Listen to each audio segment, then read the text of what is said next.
Assalamualaikum warahmatullahi wabarakatuh. Alhamdulillahirabbil alamin wa bihi nasta'in wa ala umuri dunya waddin wa ala alihi washabihi ajmain.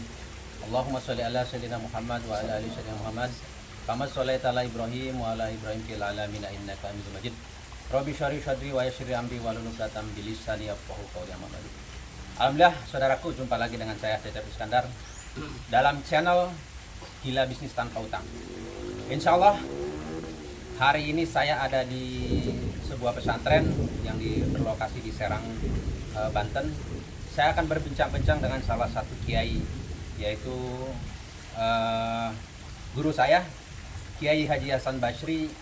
Insyaallah saya akan meminta nasihat-nasihat beliau bagaimana mengembangkan bisnis tanpa utang.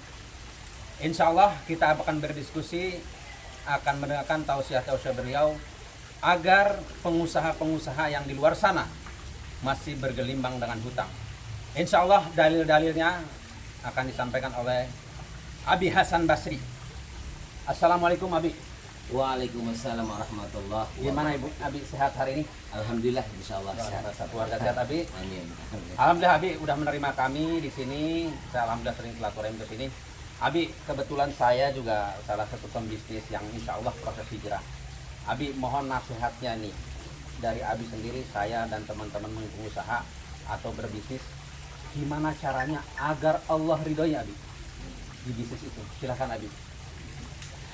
Bismillahirrahmanirrahim. Warahmatullahi wabarakatuh. Waalaikumsalam warahmatullahi wabarakatuh. Ikhwanal muslimin, sahabat iman dimanapun berada, alhamdulillah Abi rasa syukur yang amat luar biasa.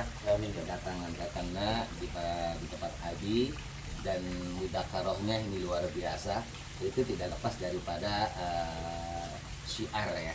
Bagaimana caranya agar segala sesuatunya kita diridhoi Allah. Amin ya Allah. Hidup di dunia bagaikan di surga. Amin ya Allah. Mati kita masuk surga. Luar biasa. Luar biasa Amin. Jadi tiada lain tiada mungkin ya, sudah dipastikan oleh Allah Subhanahu wa taala. Bahkan beliau Allah sendiri berfirman di dalam Al-Qur'an, untuk menggapai kebahagiaan dunia akhirat itu, baik hal bisnis apapun, kata Allah, Bismillahirrahmanirrahim, wasta'inu bis-sabri was-shalah. Wasta'inu, kata Allah, kalau kamu pengen di dunianya lancar, hidupnya barokah, usahanya sukses tanpa ada suatu kendala apapun, ya kan? Keluarganya juga sakinah, mahabbah, warahmah, pikirannya tenang, hatinya senang, hidupnya wow, ya. Dan matinya husnul khotimah. Allah berikan syarat surutnya. Apa syaratnya? Apa surutnya? Bisobri. Pertama Allah utamakan sabar. Kenapa? Karena hidup ini adalah ujian. Hidup ini adalah ladang ujian. Maka dari itu setiap manusia, siapapun orangnya, apapun dia, dimanapun dia, pasti penuh dengan ujian. Untuk melewati itu semua, kata Allah, senjata yang paling ampuh adalah sabar. Nah, sabar itu dalam arti menerima apa yang telah terjadi secara natural, melakukan apa yang diperintahkan oleh Allah, menjauhi apa yang dilarang Allah. Itu definisinya sabar. Setelah itu yang kedua, kata Allah, wassalah. Apalah arti sebuah kehidupan, apalah arti sebuah kesabaran kalau tidak ada penghambaan kepada Allah. Karena demi Allah, la ilaha illallah, tidak ada Tuhan selain Allah. Nah, di dalam kalimat la ilaha illallah itu penjabarannya bahwa segala sesuatunya yang menentukan hidup manusia itu sukses tidaknya, berhasil tidaknya, untung ruginya, selamat cilakanya, semuanya bagaimana Allah. Maka dari itu kita harus membuktikan kepercayaan kita, penghambaan kita kepada Allah. Di samping menjalani hidup dengan sabar dan semangat, jangan lepas dari tauhid, jangan lepas dari keimanan, jangan lepas dari penghambaan kita kepada Allah. Wassalah, jaga salat 5 waktu. Nah, jadi Allah itu menjamin, ya, jaminan dari Allah kalau kalian pengen selamat dunia akhirat, sukses dunia akhirat, berkah dunia akhirat, cuman 2 syaratnya. Jalani hidup ini dengan sabar dan jaga sholat 5 waktu. Udah, ayo yakin. Luar biasa Abi. Abi ada satu poin tadi yang saya tangkap. Berarti sabar dan sholat. Betul. Nah, mohon maaf Abi, ini mungkin kita nih atau teman termasuk saya mungkin, kita kadang-kadang melaksanakan sebagian, meninggalkan sebagian Abi. Padahal kata Allah, kalian harus menjalankan syarat Islam secara kafah. Ini kadang-kadang mohon maaf Abi, ini kita bagaimana menuju keluarga bahagia, bisnis berkah, Orang kita sebagian masih melakukan itu, Abi. Meninggalkan sholat. Nah, kadang-kadang meninggalkan sholat, terus kita mungkin dalam bisnis masih ada hutang, piutang, dan piutang itu ada ribanya. Nah, itu menurut Abi seperti apa tuh? Agar kami pengusaha-pengusaha itu betul-betul hijrah secara apa? Silakan Abi. Kita harus berpikir real ya, secara hak. Segala sesuatunya yang punya itu Allah, yang punya sukses Allah, yang menyukseskan Allah, yang punya rizki Allah, yang punya selamat Allah. Kayaknya suatu hal yang tidak masuk logika. Kalau kita memang meyakini tentang segala sesuatunya Allah, tapi kita memaksiati Allah, Nah, itu dia. kan gila itu. Itu yang tadi Ketika kita menemukan sesuatu yang tidak kita inginkan, baru dia tanya, kenapa? Loh, jawabannya kan sudah ada dalam diri kita. Meninggalkan perintah Allah, meninggalkan perintah Allah, melanggar larangan Allah. Itu jawabannya sebenarnya. Kalau kita menemukan sesuatu yang tidak kita inginkan, umpama, nih, kita ingin hidup ini sukses, sementara kita ketika diperintahkan oleh Allah untuk melakukan suatu hal, ya, entah itu sholat, entah itu zakat, entah itu puasa, entah itu jujur, ya, entah itu menjaga amanah agar membayar utang, lalu kita tidak melakukan itu semua. Nah, kalau kita sudah memaksiati Allah, jangan salahkan kenapa dan jangan tanyakan kenapa. Apabila terjadi dalam suatu kehidupan kita sesuatu yang tidak kita inginkan, kebangkrutan, kemelaratan, kesusahan, masalah yang tidak kita inginkan, itu suatu peringatan dari Allah agar mereka itu kembali kepada Allah, suatu cubitan dari Allah agar mereka menyadari bahwa segala sesuatunya itu bagaimana Allah. Oke. Berarti Abi poinnya adalah kalau kita pengen bisnis sukses, pengen hidup bahagia, laksanakanlah perintah Allah. Berdasarkan Al-Quran dan Al-Sunnah. Betul. Luar biasa Abi. Itu udah. Abi, terima kasih nasihatnya. Cuman satu nih, Bi. Ini luar biasa. Pondok pesantren Abi ini apa ya, sejuk sekali nih. Terus pemandangannya, aduh, asri nih. Udah kayak di satu taman nih. Abi, kita pengen lebih dekat lagi dengan Abi. Kegiatan Abi sehari-hari, sekalipun ngajar santri-santri, ada ikhwan akhwat di sini ya Abi ya. Boleh diceritakan Abi, karena saya yakin banyak saudaraku di sana yang siap mensupport dakwahnya Abi. Silahkan Abi, ceritakan di sini ada berapa santrinya, apa aja yang diajar di sini. Silahkan Bi. Sahabat iman dimanapun berada, Abi mohon doa restunya. Sudah pasti kita tidak bisa hidup tanpa orang lain, karena itu sunatullah yang berlaku agar kita satu sama yang lain saling menghormati.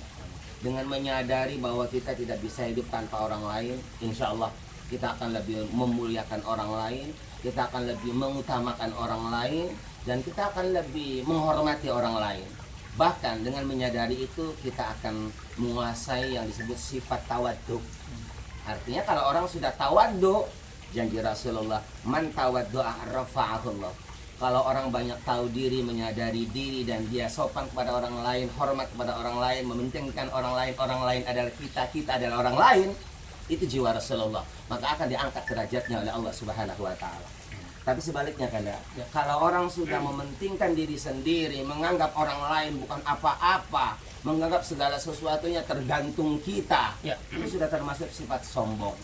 Keegoisan itulah yang membuat orang akan menemukan suatu kehancuran, karena Rasulullah sendiri mengatakan man takabbara wa do'ahullah. Barang siapa yang egois, sombong, ya, meyakini hanya diri sendiri, segala sesuatunya bagaimana aku tanpa orang lain, inilah aku, maka tunggu tanggal mainnya, kata Rasulullah, wa do'ahullah. Allah akan merendahkan dan menghinakan derajat kehidupan orang seperti itu, karena itu sombong kan? Merinding saya Bi. Masya Allah. Jadi bagaimana kita menguasai sifat Rasulullah, orang lain adalah kita, kita adalah orang lain. Sehingga Rasulullah kan ya, apalagi di waktu sehat, di saat sakaratul maut saja, yang diingat orang lain, bukan dirinya. Ummati. Itu sedang sakarat, sedang sakit. Ya Allah. Tapi beliau mementingkan orang lain, bukan dirinya. Masya Allah. Subhanallah. Bahkan nanti di kelak padang mahsyar pun Rasulullah yang dipentingkan adalah orang lain. Orang lain adalah kita, kita adalah orang lain. Oh ya, Kanda punten. Alhamdulillah, boleh sedikit tadi cerita ya. Siap. pesantren Abi ini berada di daerah Serang, Banten. Ya. Dan Abi ini sifatnya pesantrennya salafi. Salafi itu artinya tidak ada sekolahan, pendidikannya khusus tahfidz dengan kitab, tahfidz kitab, Ya. khusus untuk memahami, mendalami ilmu agama. Dan di sini para santri tidak dipungut biaya apapun. Luar biasa. Makanya umumnya santri yang menyantren di Abi itu yatim piatu, para duafa. Di sini tidak ada kandak, uang pendaftaran nggak ada, uang bulanan nggak ada, uang bangunan nggak ada, bahkan uang listrik juga nggak ada. Masya Allah. Dan hebatnya dengan izin Allah kandak, Tetap ada ya itu. segitu nggak ada pembayaran apa-apa, tapi santri mampu membeli kitab. Artinya banyak orang dermawan yang membelikan kitab mereka. Seperti Kanda salah satunya. Ini alhamdulillah. Beliau ini orang yang rutin membantu Abi dalam memperjuangkan para santri. Karena di situ pun Kanda ya, seperti Kanda untuk makan banyak yang ngirim beras, untuk kitab banyak yang membelikan. Di situ Abi semangatnya, dan di situ juga makin menyadari bahwa kita hidup sababnya ada orang lain. Demi Allah, kita lahir dari orang lain dan kita mati pun akan digotong oleh orang lain. Luar biasa, Abi. Terima kasih nasihatnya. Saudaraku ahli surga, poinnya yang saya bisa ambil dari pertemuan ini, kita sebagai pengusaha yang sudah berhijrah masih membutuhkan saudara-saudara kita di luar sana. Kita jangan berpikir bahwa dengan mobil mewah, rumah mewah, istri cantik, anak banyak, itu bukan segalanya saudaraku. Kita, kata Abi tadi sampaikan bahwa kita hidup tetap harus bermasyarakat, membutuhkan orang lain. Dan luar biasa janji Allah. Kalau kita melaksanakan perintah Allah, Allah akan angkat derajat kita semua. Jadi saya berharap dengan media dakwah ini makin tersadarkan teman-teman kita pengusaha akan tabiat berhutang dan hijrah. Jadi saudaraku, tidak ada pilihan sekarang hari ini. Mari kita cepat hijrah. Mohon support terus channel Gila Bisnis Tanpa Hutang, karena ini saudaraku sebagai ladang dakwah kita. Terima kasih. Assalamualaikum warahmatullahi wabarakatuh.